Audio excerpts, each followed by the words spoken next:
My name is Rukmini. I'm from Bombay, and I work with NGOs on communication, documentation, and writing. I love what I do. I have a passion for writing, and I have an interest in the social sector, especially women's rights and sexuality. And I think it's important to work on writing and documentation for NGOs because there's a lot of good work out there which does not get documented, which does not get shared and disseminated.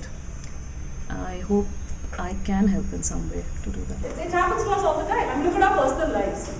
We do all kind of communications, we don't get the response we want. You tell a person, I love you, that person, what is the response you want to that? Say it back.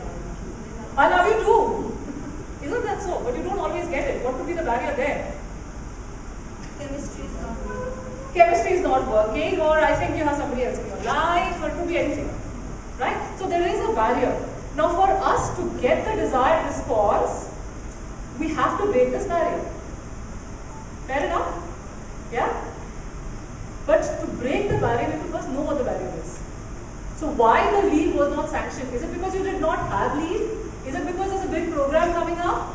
Or is it because the person doesn't like you? What is it? Why was your proposal not sanctioned? Is it because it was out of line from what the organization might sanction? Is it because the amount was too much? Is it because you have not been able to prove your credibility to the funder?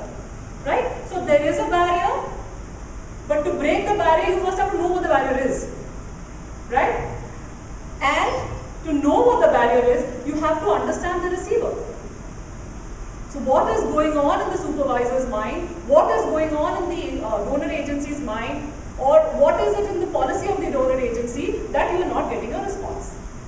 Right? Now the problem, I think, which lies in communication and the reason we don't get a response is we make the message our starting point of writing.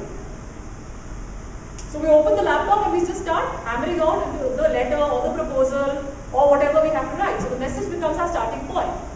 Whereas the starting point is really understanding with great clarity what the response we want is,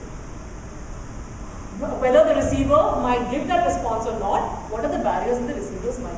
The message is actually the last thing that comes. Actually writing it out, actually saying something, actually communicating is really the last step. The first step is having extreme focus and extremely sharp understanding of what response we want, who we want it from, understanding that person and what might be the barriers in getting